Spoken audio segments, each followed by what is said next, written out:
On the night of May 24, 1865, at Chennault Plantation in Georgia, 20 Confederate raiders stole $250,000 in gold and silver from the fleeing Confederate Treasury, and most of it was never seen again. This is the story of $528,000 in Confederate gold, worth over $11 million today, that vanished into the Georgia countryside during the final days of the Confederacy, spawning one of America's greatest treasure mysteries, where midnight raiders, torture, and decades of speculation created a legend that endures 161 years later. It was Sunday, April 2, 1865, when Confederate President Jefferson Davis received the message that would change everything. Sitting in church in Richmond, Virginia, Davis learned that General Lee's defensive line at Petersburg had been broken. The Confederate capital was about to fall. Lee's urgent warning was clear. Davis had until 8 p.m. to evacuate the government's most precious cargo. 2 trains prepared to depart Richmond that evening on the only rail line still open between the capital and Danville, Virginia. The first carried Davis and his cabinet, including Secretary of War John C. Breckinridge, who would oversee the Treasury's transfer.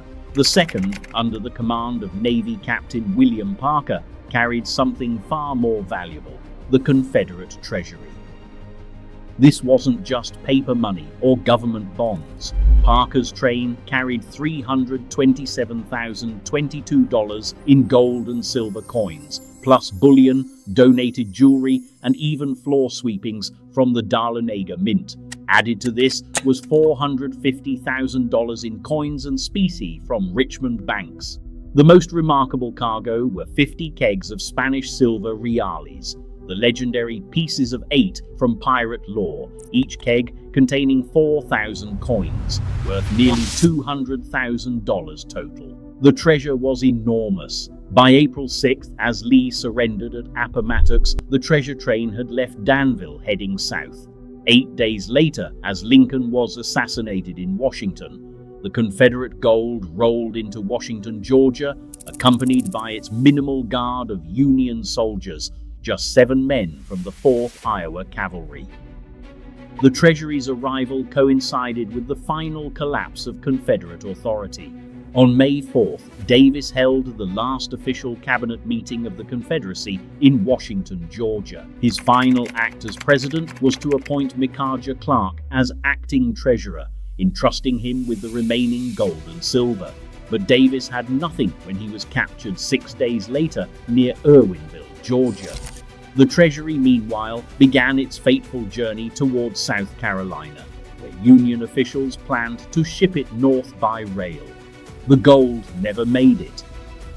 On the night of May 24, 1865, 5 wagons loaded with 40 wooden kegs of coins stopped for the night at Chennault Plantation in Lincoln County, Georgia, near the Wilkes County border.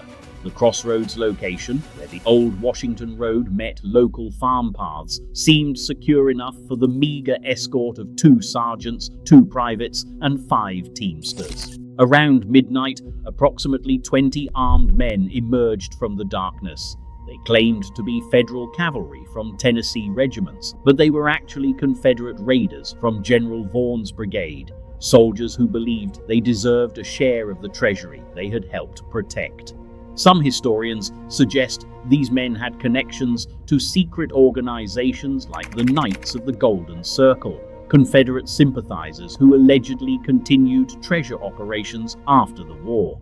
What happened next became the stuff of legend. Residents later described bushwhackers wading knee-deep in gold and silver coins, loading treasure into bags and sacks before disappearing into the night. The stolen amount totaled approximately $250,000, over $5 million in today's currency. The gold was so heavy that much had to be hidden in nearby trees, ponds, and gullies. When dawn broke, servants arriving for their morning work discovered something extraordinary. About $40,000 in coins lay scattered across the ground where the robbery occurred. The raiders had been forced to abandon what they could not carry. The aftermath of the robbery would prove even more dramatic than the theft itself. Edward Porter Alexander, a former Confederate general, organized a recovery effort with Judge William Reese and several former Confederate soldiers. They managed to arrest 5 or 6 of the raiders and recover approximately $111,000 of the stolen gold. But Union Brigadier General Edward Wild was not satisfied with partial recovery.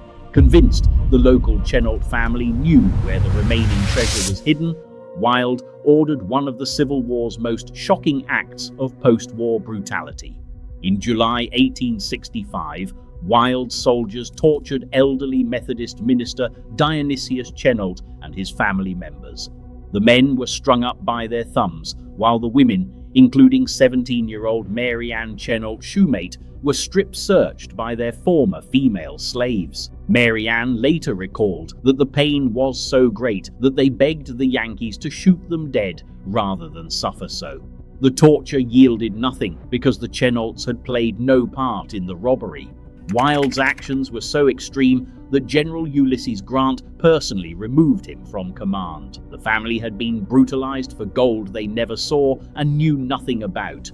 The recovered gold became the subject of a legal battle that lasted nearly 3 decades. In 1867, Congress declared all Confederate Treasury money property of the U.S. government, but the Richmond banks that originally owned much of the treasure fought back in court. On June 22, 1893, the U.S. Court of Claims finally ruled that the banks would receive $16,987.88, a fraction of what they had lost. So where did the rest of the Confederate gold go? Modern historians have proposed several theories, each with compelling evidence. The most accepted explanation suggests the gold was distributed as back pay to Confederate soldiers during the Treasury's journey south. Records show significant amounts were dispersed for military expenses and soldier compensation throughout the evacuation route. This theory explains why Davis had nothing when captured and why so little remained by the time of the robbery. But the treasure hunters' theory persists. The road past Chennault Plantation was renamed Grab All Road, supposedly after one raider's cry to grab all you can, boys. Local legend claims heavy rains still uncover gold coins along the dirt roads, though none have been officially documented since the Civil War ended. A third theory involves Sylvester Mumford, a New York Confederate sympathizer allegedly present at the final cabinet meeting. According to this account, Davis divided remaining Treasury funds among attendees, instructing them to use the money wisely. This theory gained credence when Mrs. Lily Mumford Parkhurst died in 1946, leaving nearly $600,000 to Brantley County, Georgia, for scholarships, money she claimed descended from Confederate gold. The most intriguing possibility suggests an international conspiracy. Some historians believe the gold was destined for France, which had secretly loaned money to support the Confederacy. Jefferson Davis had reportedly given his word that the loans would be repaid, regardless of the war's outcome. Part of the mystery stems from deliberate Union exaggeration. Secretary of War Edwin M. Stanton inflated the Treasury's value to $13 million to motivate Union troops searching for Davis and the gold. The actual amount was closer to $528,000, but Stanton's inflated figures fueled decades of treasure hunting and government conspiracy theories. Today, the Chennault historical marker stands on Grab All Road near Tignall, Georgia, marking the site where American history took one of its strangest turns. The Mary Willis Library in Washington displays one of the original treasure chests, a massive container that supposedly held a third of the Confederate gold, physical evidence that continues to fuel modern treasure hunters and historians alike. The enduring mystery reflects something deeper than simple greed. The Confederate gold represents the final chapter of a nation that ceased to exist, wealth that vanished with the cause it represented. Whether buried in Georgia streams, spent on soldier wages, or secreted away to foreign shores, the gold embodies the ultimate fate of the Confederacy itself, dissolution into legend and memory. Modern estimates suggest approximately $140,000 of the original treasure remains unaccounted for. That is nearly $3 million in today's currency, scattered somewhere across the Georgia countryside or lost forever to history. The Chennault Plantation incident reveals how quickly order collapsed in 1865 America, how desperation drove men to robbery and officials to torture, and how the chaos of war's end created mysteries that persist 161 years later. In the end, the Confederate gold disappeared exactly as the Confederacy did, suddenly, violently, and completely, leaving only questions, legends, and the eternal human hope that somewhere buried treasure awaits discovery. The gold may be gone, but the story endures, reminding us that some of history's greatest mysteries begin not with grand conspiracies, but with a single desperate night when everything fell apart. And if you think 20 raiders pulling off a midnight heist is hard to believe, the story that comes next is even more outrageous. Imagine 60 teenage boys, some barely old enough to shave, handed the responsibility of guarding $11 million in gold and ordered to protect it with their lives. What happened next will leave you speechless. And the gold, it disappeared too. Watch now,